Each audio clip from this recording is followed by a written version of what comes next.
سبق نمبر 65 سورۃ النساء کا رکوع نمبر 6 آیت نمبر 34 تا 42۔ قرآن مجید کی تلاوت حرفی لفظی اور با محاورہ ترجمہ بما تشریح حافظ محمد قاسم خان کی آواز میں۔ بسم اللہ الرحمن الرحیم۔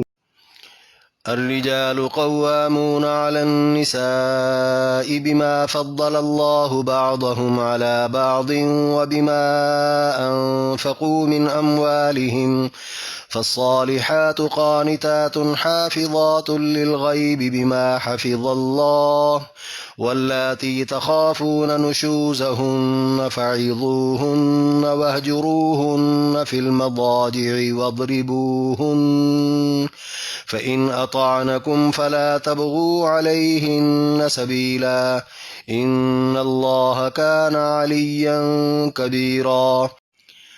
الرجال مرد قوامون نگران ہیں علی النساء عورتوں پر بما بوجہ اس کے جو فضل اللہ برتری دی اللہ نے بعضہم ان کے بعض کو علی بعض بعض پر وبما اور بوجہ اس کے جو انفقو خرچ کیا انہوں نے من اموالہم اپنے مالوں سے فالصالحات پھر نیک بیویاں قانتات تابعداری کرنے والیاں حافظات حفاظت کرنے والیاں للغیب پیٹھ پیچھے بما اس چیز کی جو حفظ اللہ اللہ نے حفاظت کی واللاتی اور وہ بیبیاں جو تخافون اندیشہ رکھو تم ان سے نشوزہن ان کی سرکشی کا فعظوہن تو انہیں نصیحت کرو واہجروہن اور تنہا چھوڑ دو تم ان کو فی المضاجع خواب گاہوں میں واضربوہن اور ان کو مارو فإن پھر اگر اطعنکم وہ تمہارا کہا مانے فلا تبغوا تو نہ ڈھونڈو تم علیہن ان پر سبیلا کوئی بہانہ ان اللہ کانا بے شک اللہ ہے علیاً بلند کبیرہ بڑا۔ پوری آیت مرد عورتوں پر نگران ہیں اس لیے کہ اللہ نے بعض کو بعض پر برتری دی ہے، اس لیے بھی کہ مردوں نے اپنے مال خرچ کیے ہیں۔ پھر نیک ہیں وہ تابعدار بیبیاں جو اللہ کی حفاظت میں پیٹھ پیچھے حفاظت کرنے والی ہیں، اور وہ جن سے تمہیں سرکشی کا خطرہ ہو انہیں سمجھاؤ اور ان کو خواب گاہوں سے الگ کر دو اور ان کو مارو۔ پھر اگر وہ کہا مانے تو ان پر کوئی بہانہ مت ڈھونڈو، یقیناً اللہ سب سے بلند و بڑا ہے۔ وَإِنْ خِفْتُمْ شِقَاقَ بَيْنِهِمَا فَابْعَثُوا حَكَمًا مِّنْ أَهْلِهِ وَحَكَمًا مِّنْ أَهْلِهَا إِن يُرِيدَا إِصْلَاحًا يُوَفِّقِ اللَّهُ بَيْنَهُمَا إِنَّ اللَّهَ كَانَ عَلِيمًا خَبِيرًا۔ وَإِنْ اور اگر خفتم ڈرو تم شقاق مخالفت سے بینہما ان دونوں کے درمیان فبعثوا تو بھیج دو تم حکمن ایک ثالث من اہلہ مرد والوں سے وحکمن اور ایک ثالث من اہلہا عورت والوں سے ان یریدا اگر چاہیں گے وہ دونوں اصلاحاً صلح یوفق اللہ موافقت کر دے گا اللہ بینہما ان دونوں کے درمیان ان اللہ کانا بلا شبہ اللہ ہے علیماً جاننے والا خبیرہ خبر رکھنے والا۔ پوری آیت میاں بیوی کے درمیان اگر پھوٹ پڑنے کا ڈر ہو تو ایک ثالث مرد کے خاندان سے اور ایک ثالث عورت کے خاندان سے بھیج دو، یہ دونوں اگر صلح چاہیں گے تو اللہ میاں بیوی کے درمیان موافقت پیدا کر دے گا، یقیناً اللہ جاننے والا خبر رکھنے والا ہے۔ وَاعْبُدُوا اللَّهَ وَلَا تُشْرِكُوا بِهِ شَيْئًا وَبِالْوَالِدَيْنِ إِحْسَانًا وَبِذِي الْقُرْبَى وَالْيَتَامَى وَالْمَسَاكِينِ وَالْجَارِ ذِي الْقُرْبَى وَالْجَارِ الْجُنُبِ وَالصَّاحِبِ بِالْجَنبِ وَابْنِ السَّبِيلِ وَمَا مَلَكَتْ أَيْمَانُكُمْ إِنَّ اللَّهَ لَا يُحِبُّ مَنْ كَانَ مُخْتَالًا فَخُورًا۔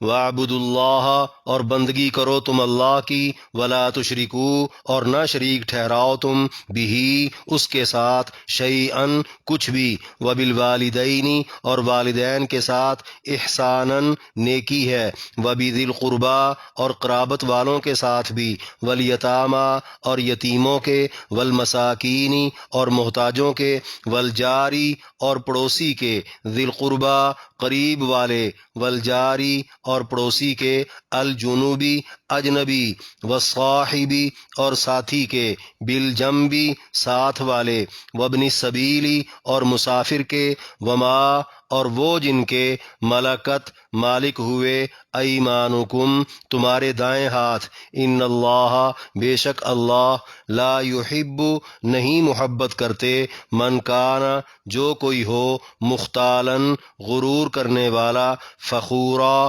شیخی مارنے والا۔ پوری آیت۔ اور تم صرف اللہ کی بندگی کرو، اس کے ساتھ کچھ بھی شریک نہ کرو، اور والدین کے ساتھ نیک سلوک ہے، اور رشتہ داروں اور یتیموں اور محتاجوں اور قریب اور دور کے ہمسایوں اور ساتھ والوں اور مسافروں اور مملوک غلاموں اور لونڈیوں کے ساتھ بھی، اور کسی مغرور اور شیخی خور سے تو یقیناً اللہ محبت ہی نہیں کرتے۔ الذین یبخلون ویأمرون الناس بالبخل ویکتمون ما آتاہم اللہ من فضلہ وَأَعْتَدْنَا لِلْكَافِرِينَ عَذَابًا مُهِينًا۔ الذین جو لوگ یبخلون بخل کرتے ہیں، ویأمرون اور حکم دیتے ہیں، الناس لوگوں کو، بالبخل بخل کا، ویکتمون اور چھپا رکھتے ہیں، ما وہ جو، آتاہم اللہ عطا کیا ان کو اللہ نے، من فضلہ اپنے فضل سے، وَأَعْتَدْنَا اور تیار کر رکھا ہے ہم نے، للکافرین کافروں کے لیے، عذابا مہینا عذاب رسوا کرنے والا۔ پوری آیت۔ جو لوگ خود بھی بخیل ہیں اور لوگوں سے بھی بخل کرنے کو کہتے ہیں، اور جو اللہ نے ان کو اپنے فضل سے دیا ہے اسے وہ چھپاتے ہیں، ہم نے ان کافروں کے لیے ذلت والا عذاب تیار کر رکھا ہے۔ والذین ينفقون اموالهم رئاء الناس ولا يؤمنون بالله ولا باليوم الآخر ومن يكن الشيطان له قرينا فساء قرينا۔ والذین اور وہ لوگ جو، ینفقون خرچ کرتے ہیں، اموالہم اپنے مال، رعاء دکھاوے کو، الناسی لوگوں کے، ولا یؤمنون اور وہ نہیں ایمان رکھتے، باللہ اللہ پر، ولا اور نہ، بالیوم الآخری یوم آخرت پر، ومن اور جو کوئی، یکن الشیطان ہوگا شیطان، لہو اس کا، قریناً ساتھی، فساء تو برا، قرینا ساتھی ہے۔ پوری آیت۔ اور جو لوگ اپنے مال لوگوں کے دکھاوے کو خرچ کرتے ہیں اور اللہ اور یوم آخرت پر ایمان نہیں رکھتے، اور جس کا ساتھی شیطان ہوگا تو برا ساتھی ہے۔ وَمَاذَا عَلَيْهِمْ لَوْ آمَنُوا بِاللَّهِ وَالْيَوْمِ الْآخِرِ وَأَنفَقُوا مِمَّا رَزَقَهُمُ اللَّهُ وَكَانَ اللَّهُ بِهِمْ عَلِيمًا۔ وماذا اور کیا تھا، علیہم ان پر، لو آمنوا اگر ایمان لاتے وہ، باللہ اللہ پر، والیوم الآخری اور یوم آخرت پر، وانفقوا اور خرچ کرتے وہ، مما اس میں سے جو، رزقہم اللہ دیا ان کو اللہ نے، وکان اللہ اور ہے اللہ، بہم ان کو، علیما جاننے والا۔ پوری آیت۔ کیا حرج تھا اگر وہ اللہ اور یوم آخرت پر ایمان لاتے اور اللہ کے دیے ہوئے مال میں سے خرچ کرتے، اور اللہ تو ان کو خوب جاننے والا ہے۔ ان اللہ لا يظلم مثقال ذرة وإن تك حسنة يضاعفها ويؤت من لدنه أجرا عظيما۔ ان اللہ بلا شبہ اللہ، لا یظلم نہیں ظلم کرتے مثقال وزن برابر ذرۃ رائی کے وَإِن تَکُ اگر ہوگی حسنۃ نیکی یضاعفھا بڑھا دیں گے اسے ویؤتی اور دے دیں گے من لدنہ اپنی جناب سے اجرا عظیما اجر بہت بڑا۔ پوری آیت۔ اللہ تو ذرہ برابر بھی حق تلفی نہیں کرتے، اور اگر نیکی ہو تو بڑھا بھی دیں گے اور اپنی جناب سے بھی بہت بڑا اجر عطا کر دیں گے۔ فَكَيْفَ إِذَا جِئْنَا مِن كُلِّ أُمَّةٍ بِشَهِيدٍ وَجِئْنَا بِكَ عَلَى هَؤُلَاءِ شَهِيدًا۔ فَكَيْفَ کیسا ہوگا اذا جئنا جب لائیں گے ہم من کل امت ہر امت سے بشہید گواہ کو وجئنا اور لائیں گے ہم بکا آپ کو علی ہؤلاء ان سب پر شہیدا گواہ۔ پوری آیت۔ کیسا ہوگا جب ہر امت سے ہم ایک گواہ سامنے لائیں گے اور ان گواہوں پر ہم آپ کو بھی گواہ لائیں گے۔ يومئذ يود الذين كفروا وعصوا الرسول لو تسوى بهم الأرض ولا يكتمون الله حديثا۔ یومئذ اس دن یود چاہیں گے الذین وہ لوگ جنہوں نے کفروا کفر کیا وعصوا الرسول اور نافرمان ہوئے رسول کے لو تسوی کاش برابر ہو جائے بہم الارض ان پر زمین ولا یکتمون اللہ اور نہیں چھپا سکتے وہ اللہ سے حدیثا کوئی بات۔ پوری آیت۔ آخرت میں کافر اور نبی کے نافرمان چاہیں گے کہ کاش وہ مٹی میں مل کر برابر ہو جاتے، حالانکہ وہ اللہ سے کوئی بات نہیں چھپا سکتے۔ اس رکوع میں 9 آیات کی تشریح۔ آیت نمبر 34 الرجال قوامون سے ان اللہ کان علیا کبیرہ تک فرمایا مرد عورتوں پر نگران ہیں، اس لیے کہ اللہ نے بعض کو بعض پر برتری دی ہے، اس لیے بھی کہ مردوں نے اپنے مال خرچ کیے ہیں، یعنی گھریلو زندگی بھی نظم کے تحت بسر کرنا ہوگی، جس میں ایک فرد امیر ہوگا دوسرا معمور۔ امیر ہمیشہ ایک اور معمور ایک سے زیادہ ہو سکتے ہیں، اسی کا نام اجتماعیت ہے۔ اسلام مشترک فی مسائل و معاملات میں انفرادیت کی بجائے اجتماعیت اختیار کرنے کی تعلیم دیتا ہے۔ جیسا کہ 2 افراد نے بھی نماز پڑھنی ہو تو دونوں میں سے ایک امام اور دوسرا مقتدی بن جائے۔ اسی طرح نبی علیہ السلام نے فرمایا 2 مسافر بھی اگر سفر پر نکلیں تو ان میں سے ایک کو اپنا امیر بنا لیا جائے، بغیر امیر کے اجتماعیت آ ہی نہیں سکتی۔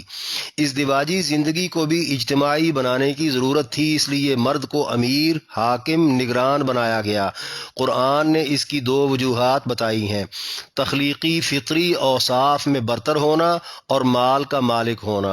عقلی طور پر یہ دونوں اوصاف مرد میں تو جمع ہے، مگر عورت میں مالی دسترس ہو بھی تو فطری ہمت کا فقدان ہی رہے گا۔ ہر خطرے میں عورت فطرتاً مرد پر انحصار کرتی اور مرد کی ہی پناہ پکڑتی ہے، اور مرد لوگ عورت کی طرف رجوع کیے بغیر تنہا خطرات کا سامنا کر لیتے ہیں، اس لیے مرد کو عورت پر درجہ دے دیا گیا۔ آگے فرمایا پھر نیک ہیں وہ تابع دار بیویاں جو اللہ کی حفاظت میں پیٹھ پیچھے حفاظت کرنے والی ہیں، یعنی جو عورتیں معمور بن کر مرد کی تابع داری کریں اور مرد کی عدم موجودگی میں گھریلو سامان کی اور مرد کے حق میں اپنی عزت و آبرو کی حفاظت کریں، وہ قابل تعریف ہیں۔ یہاں اللہ کی حفاظت کا کہہ کر اشارہ دے دیا کہ اصل محافظ تو اللہ ہے، یا اللہ کا حکم ہے کہ عورتیں حفاظت کریں، یا پھر اللہ ایسی تمام عورتوں کا مددگار ہے جو حفاظت کی ذمہ داری نبھائیں۔ آخر میں فرمایا اور وہ جن سے تمہیں سرکشی کا خطرہ ہو انہیں سمجھاؤ اور ان کو خوابگاہوں سے الگ کر دو اور ان کو مارو، پھر اگر وہ کہا مانے تو ان پر کوئی بہانہ مت ڈھونڈو، یقیناً اللہ سب سے بلند و بڑا ہے۔ یعنی جو عورتیں معمور ہونے کے باوجود مرد کی تابع داری نہ کریں تو سب سے پہلے انہیں عقلی نقلی دلائل سے سمجھانا چاہیے کہ وہ نظم کے تحت اجتماعیت میں آ جائیں۔ اگر وہ سمجھ جائیں تو فبہا، ورنہ دوسرے نمبر پر ان سے دوری اختیار کر کے انہیں ان کی غلطی کا احساس دلانا چاہیے۔ اگر پھر بھی سرکشی نہ چھوڑیں تو ہلکی پھلکی مارنی چاہیے، جس سے مقصود فقط اصلاح ہو، غصہ نکالنا نہ ہو۔ اسی لیے اگلا جملہ یہ ہے کہ اگر وہ کہا ماننے پر آ جائیں تو پھر خواہ مخواہ پریشان نہیں کرنا، ورنہ اللہ کے ہاں جواب دینا پڑے گا، جو سب حاکموں سے بڑا اور بلند حاکم ہے۔ کتب احادیث میں ہے، بارگاہ نبوت میں متعدد شکایات آئیں کہ عورتوں کو مردوں نے تھپڑ مار دیے ہیں۔ آپ نے بدلہ دلوانے کی بات کی تو یہ آیت کریمہ نازل ہو گئی۔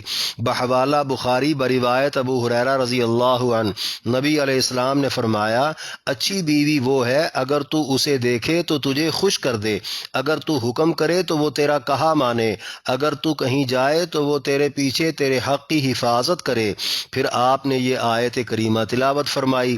بہر کیف ضابطہ اپنی جگہ، مگر حسن سلوک کی اپنی اہمیت ہے۔ نبی علیہ السلام نے خطبہ حجۃ الوداع میں بڑی وضاحت کے ساتھ فرمایا، لوگو تم اپنی عورتوں کے بارے میں اللہ سے ڈرو، ان کو ایسی مار نہ مارو جس سے جسم پر نشان پڑے۔ دوسری جگہ فرمایا، تم چہرے پر نہ مارنا، گالیاں نہ دینا، ان کے ساتھ اچھا برتاؤ کرنا۔ عورتوں کو تنگ کرنے والے مرد ہم میں سے اچھے لوگ نہیں، میں تم میں سب سے اچھا ہوں، اس لیے کہ میں اپنی گھر والیوں کے ساتھ اچھا ہوں۔ یہی وجہ ہے نبی علیہ السلام اور خلفائے راشدین یا اہل علم متقی لوگوں کی ازدواجی زندگیوں میں عورتوں کو مارنے پیٹنے کی کوئی مثال نہیں ملتی۔ آیت نمبر 35، وَإِنْ خِفْتُمْ شِقَاقَ بَيْنِهِمَا سے ان اللہ کان علیما خبیرا تک فرمایا، میاں بیوی کے درمیان اگر پھوٹ پڑنے کا ڈر ہو تو ایک ثالث مرد کے خاندان سے اور ایک ثالث عورت کے خاندان سے بھیج دو۔ یہ دونوں اگر صلح چاہیں گے تو اللہ میاں بیوی کے درمیان موافقت پیدا کر دے گا، یقیناً اللہ جاننے والا خبر رکھنے والا ہے۔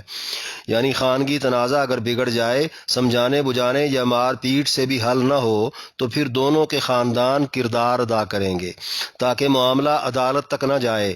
دونوں خاندانوں سے با اثر اور معاملہ فہم ثالث مقرر کر کے تنازع نمٹایا جائے۔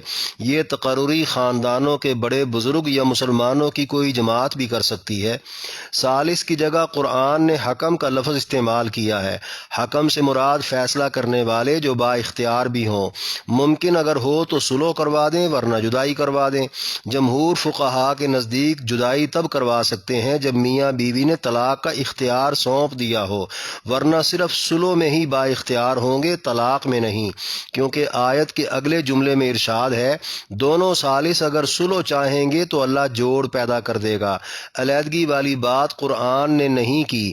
حضرت علی بن ابی طالب رضی اللہ عنہ نے ایک معاملے میں ثالث مقرر کر کے انہیں عورت کی طرح مرد کی طرف سے بھی طلاق کا اختیار دلوایا تھا، جو اس بات کی قوی دلیل سمجھی جاتی ہے کہ ثالث لوگ صلح میں تو با اختیار ہیں، طلاق میں نہیں، جب تک اختیار نہ دلوایا جائے۔ اور اگر معاملہ عدالت تک پہنچ جائے تو پھر عدالت بھی جانبین سے ثالث مقرر کر کے مصالحت کی راہ نکالے، یا پھر حالات کی تفصیل لے کر قصوروار فریق کے خلاف دوسرے کے حق میں فیصلہ دے کر گھر بچا لے۔ اگر نہیں تو پھر شرع کے مطابق یہ دیکھ کر کہ کن صورتوں میں نکاح ختم کیا جا سکتا ہے، فیصلہ صادر کر کے علیحدگی کروا دے۔ اور اس بات کا خاص خیال رکھا جائے کہ اللہ ہر ایک کی نیتوں کو جانتا اور حالات کی پوری خبر رکھتا ہے۔ آیت نمبر 36، وَاعْبُدُوا اللَّهَ سے ان اللہ لا يحب من کان مختالا فخورا تک فرمایا، اور تم صرف اللہ کی بندگی کرو، اس کے ساتھ کچھ بھی شریک نہ کرو۔ یعنی بندگی کی بہت ساری صورتیں جن میں عبادات بھی شامل ہیں۔ چونکہ آیات مذکورہ میں انسانوں کے مابین معاملات کی بات ہو رہی ہے، اس لیے یہاں بندگی کا مطلب ہوگا جملہ معاملات میں صرف اللہ کی بات ماننی ہے، غیر اللہ کی، حتیٰ کہ اپنے نفس کی بات بھی نہیں ماننی، اور یہی اصل بندگی ہے۔ قرآن میں 20 جگہ وضاحت ہے کہ جس نے بھی اللہ کے خلاف کسی کی بات مانی، اس نے اسے اپنا رب بنا لیا، اس کی عبادت کر ڈالی، اسے اللہ کا شریک مان لیا۔ آیت کے اس جملے میں اشارہ یہ بھی ہے، جو اللہ کا حق نہ پہچانے وہ کسی اور کا کیا حق پہچانے گا، اور یہ بھی کہ جو مخلوق کا حق ادا نہ کرے وہ اللہ والا ہو ہی نہیں سکتا۔ اللہ والوں کا تو یہ کہنا ہے، بندگی اس طرح ہو جس طرح نہلانے والے کے ہاتھوں میں مردہ ہوتا ہے، ہے۔ اسی طرح اللہ کے احکام کی تعمیل میں بندہ خود کو بے ارادہ و بے اختیار بنا لے۔ اللہ کے احکام دو قسم کے ہیں، تکوینی اور دینی۔ جن کے سامنے کسی کا ارادہ و اختیار نہیں چلتا وہ تکوینی ہے، جیسے اچانک چوٹ لگ جانا، کوئی حادثہ پیش آ جانا، جسم میں کہیں درد اٹھ جانا، موت واقع ہو جانا۔ اور دینی احکام جو بندے کے ارادہ و اختیار میں ہیں، مانے چاہے نہ مانے۔ تکوینی احکام کی طرح دینی احکام میں بھی جو بندہ خود کو اللہ کے تابع کر دے وہی مسلمان کہلانے کا حقدار ہے۔ آگے فرمایا، اور والدین کے ساتھ احسان کرو، اور رشتہ داروں اور یتیموں اور محتاجوں اور قریب اور دور کے ہمسایوں اور ساتھ والوں اور مسافروں اور مملوک غلاموں اور لونڈیوں کے ساتھ بھی۔ یعنی اللہ کے بعد سب سے پہلا حق ماں باپ کا ہے، پھر قریبی رشتہ داروں کا، پھر درجہ بدرجہ سب کے حقوق ہیں۔ اول خیش بعد درویش کے اصول پر جو رشتہ دار زیر کفالت ہوں، پھر جو کمائی کرنے کے قابل نہ ہوں، پھر جو قریب رہتے ہوں، پھر جو دور رہتے ہوں یا دور کے ہوں۔ بحوالہ ترمذی و ابن ماجہ نبی علیہ السلام کا فرمان ہے، رشتہ دار کو خیرات دینے کا دوہرا ثواب ہے، ایک صدقے کا، دوسرا صلہ رحمی کا۔ اس کے بعد پڑوسیوں کے حقوق ہیں، سب سے پہلے قریب کا جس کے ساتھ دیوار سانجھی ہو یا آمنے سامنے دروازہ ہو، پھر دور کا رہنے والا۔ بعض مفسرین کے بقول قریب والے سے مسلمان اور دور والے سے غیر مسلم مراد ہیں۔ بعضوں نے کہا قریب والا گلی میں اور دور والا محلے میں رہتا ہو۔ بحوالہ بخاری بروایت ابن عمر رضی اللہ عنہ، نبی علیہ السلام نے فرمایا، جبریل علیہ السلام نے مجھے پڑوسیوں کے متعلق برابر نصیحت کی، یہاں تک کہ مجھے لگا پڑوسیوں کو بھی وراثت کا حقدار نہ بنا دیا جائے۔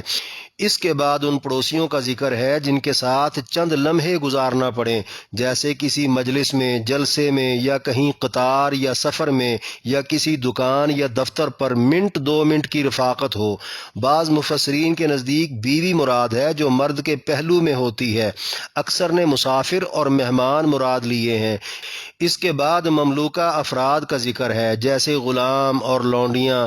اس میں نوکر چاکر، مستری مزدور، گھر اور دفتر کے تنخواہ دار ملازم، بلکہ بعض کے نزدیک خرید کیے گئے تمام جانور بھی شامل ہیں، کیونکہ نبی علیہ السلام نے ایک لاغر اونٹ کو دیکھ کر اس کے مالک سے فرمایا تھا، اللہ سے ڈر اور اب اس سے کام لینا چھوڑ دے۔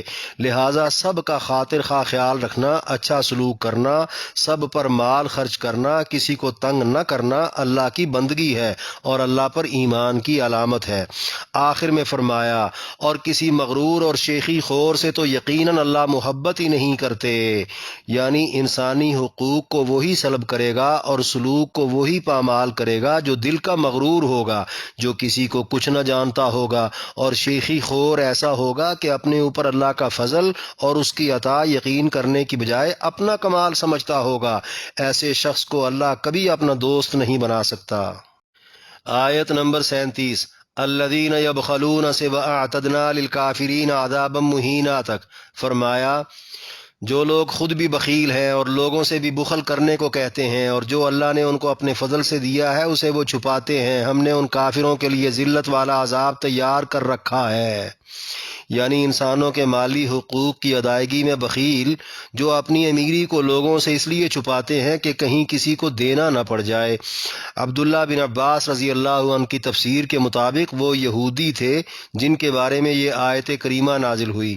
مسلمانوں کے ہمدرد بن کر کہا کرتے تھے کہ ہاتھ روک لو ورنہ مفلس ہو جاؤ گے، تمہیں کیا پتہ آگے چل کر مسلمانوں کے ساتھ کیا ہونے والا ہے۔ حالانکہ وہ تورات میں مذکور آخری نبی کے متعلق تمام تر پیشن گوئیوں سے خوب واقف تھے، مگر وہ لوگوں سے چھپاتے تھے۔ یہ بدبخت مالی بخیل بھی ٹھہرے اور علمی بخیل بھی ٹھہرے، اب ان کے لیے ذلت والا عذاب تیار ہے۔ آیت نمبر 38، والذین ینفقون سے ومن یکن الشیطان لہ قرینا فساء قرینا تک۔ فرمایا، اور جو لوگ اپنے مال لوگوں کے دکھاوے کو خرچ کرتے ہیں اور اللہ اور یوم آخرت پر ایمان نہیں رکھتے، اور جس کا ساتھی شیطان ہوگا تو برا ساتھی ہے۔ یعنی اللہ کی رضا والے کاموں میں بخل کرنا جتنا برا ہے، ریاکاری میں خرچ کرنا بھی اتنا ہی برا ہے۔ یہ وہی کرتا ہے جس کو اللہ سے یوم آخرت پر ثواب کی طلب ہی نہ ہو، یا جس کا سرے سے ایمان ہی نہ ہو۔ بحوالہ مسلم بروایت ابو ہریرہ رضی اللہ عنہ نبی علیہ السلام نے فرمایا، اللہ فرماتے ہیں میں شرک سے بے نیاز ہوں، اگر کوئی بھی کسی عمل میں میرے ساتھ کسی کو شریک کرے گا تو میں وہ عمل مسترد کر دوں گا۔ دوسری روایت میں فرمایا میں اس سے بیزار ہوں اور اس کے عمل کو اسی کے سپرد کر دوں گا جس کے لیے اس نے کیا ہوگا۔ معاذ ابن جبل رضی اللہ عنہ کی مرفوع حدیث میں ہے ریاکاری چھوٹا شرک ہے۔ مفسرین کے بقول منافقین لوگوں کو دکھا کر تھوڑا بہت مال خرچ کر دیا کرتے تھے تاکہ ان کے ایمان پر شک نہ ہو۔ بہرکیف ریاکاروں کا برا ساتھی شیطان ہے، جہنم میں وہ ساتھ لے جائے گا۔ آیت نمبر 39 وَمَاذَا عَلَيْهِمْ سے وَكَانَ اللَّهُ بِهِمْ عَلِيمًا تک فرمایا کیا حرج تھا اگر وہ اللہ اور یوم آخرت پر ایمان لاتے اور اللہ کے دیے ہوئے مال میں سے خرچ کرتے، اور اللہ تو ان کو خوب جاننے والا ہے۔ یعنی فائدہ ہی فائدہ تھا، دنیا میں رزق ہی بڑھنا تھا، آخرت میں ثواب ہی ملنا تھا، اور اس میں نقصان تو تھا بھی کوئی نہیں۔ مال بھی کون سا کسی کا ذاتی تھا، اللہ نے ہی تو دیا تھا۔ پھر اللہ کی راہ میں خرچ نہ کرنا کس قدر حماقت اور ایمان کی نفی ہے۔ آیت نمبر 40 ان اللہ لا یظلم سے اجرا عظیما تک فرمایا اللہ تو ذرہ برابر بھی حق تلفی نہیں کرتے، اور اگر نیکی ہو تو بڑھا بھی دیں گے اور اپنی جناب سے بھی بہت بڑا اجر عطا کر دیں گے۔ یعنی قیامت کے دن ہر حقدار کا دوسرے سے حق دلوایا جائے گا، چاہے وہ ذرے جتنا ہی ہو، جس کا کوئی وزن ہی نہیں ہوتا۔ ظلم سے یہ بھی مراد ہے کسی مومن کو دوزخ میں اور کسی کافر کو جنت میں نہیں رہنے دیا جائے گا۔ بروایت عبداللہ بن مسعود رضی اللہ عنہ قیامت کے دن اعلان ہوگا فلاں بندے نے جس کا حق مارا ہے سب اپنا حق لینے آ جاؤ۔ سارے لوگوں کا حق ادا کر دینے کے بعد پیچھے صرف ایک نیکی بچے گی۔ اللہ فرشتوں سے فرمائے گا اس کی نیکی کو میری طرف سے کئی گنا کر کے اسے جنت میں چھوڑاؤ، اور کافر سے حقدار جب اپنا حق وصول کر لیں گے تو اللہ فرمائے گا اب حقداروں کے گناہ اس پر لاد کر اسے جہنم میں چھوڑاؤ۔ دوسری جگہ فرمایا جس کے دل میں ذرہ برابر بھی ایمان پایا گیا اس کے گناہوں کو جہنم کی آگ سے دھو کر آخر کار اسے جنت میں پہنچا دیا جائے گا۔ آیت نمبر 41 فَكَيْفَ إِذَا جِئْنَا سے عَلَىٰ هَٰؤُلَاءِ شَهِيدًا تک فرمایا کیسا ہوگا جب ہر امت سے ہم ایک گواہ سامنے لائیں گے اور ان گواہوں پر ہم آپ کو بھی گواہ لائیں گے۔ یعنی وہ دن کافروں کے لیے کیسا ہوگا جب اللہ ہر امت کے نبی کو یا ولیوں میں سے کسی کو گواہ لا کر اچھے برے لوگوں کے احوال پوچھیں گے تو وہ کافروں کے خلاف گواہی دے دیں گے۔ سابقہ نبیوں کی سچائی پر امت محمدیہ سے گواہی لی جائے گی، کافر لوگ اسے مسترد کر دیں گے کہ یہ تو ہمارے زمانوں میں موجود ہی نہ تھے۔ امت محمدیہ اپنی سچائی کی دلیل میں کہے گی اگرچہ ہم عینی گواہ نہ تھے لیکن ہمارے پیغمبر نے ہمیں وحی سے خبر پا کر سب کچھ بتا دیا تھا، ہمیں ذاتی مشاہدے سے کہیں زیادہ اپنے نبی پر یقین ہے۔ نبی علیہ السلام اپنی امت کو سچا کر دیں گے، تب جا کر سابقہ امم میں باغیوں کی سزاؤں کے فیصلے سنائے جائیں گے۔ آیت نمبر 42 یومئذ سے ولا یکتمون اللہ حدیثا تک فرمایا آخرت میں کافر اور نبی کے نافرمان چاہیں گے کہ کاش وہ مٹی میں مل کر برابر ہو جاتے، حالانکہ وہ اللہ سے کوئی بات نہیں چھپا سکتے۔ یعنی جانوروں سے ادلا بدلا کروا کر جس طرح انہیں کہا جائے گا کہ مٹی ہو جاؤ وہ مٹی ہو کر نابود ہو جائیں گے۔ باغی لوگ بھی یہی تمنا کریں گے کہ ہم بھی خاک بن گئے ہوتے یا بے نام و نشان ہو گئے ہوتے۔ آج ہمیں اپنے کفر، شرک، منافقت، کتمان حق، بدعملیوں اور حق تلفیوں، بدسلوکیوں کا سامنا کرنا ہی نہ پڑتا، لیکن وہ جو بھی چاہ لیں یا کر لیں بلکہ ان کی زبانیں بند کروا کر اعضائے بدن کو بلوا لیا جائے گا۔ بالفرض اگر ان کی یہ خواہش پوری ہو بھی جائے تو زمین بول پڑے گی، پھر وہ اللہ سے کیسے کوئی بات چھپا سکیں گے۔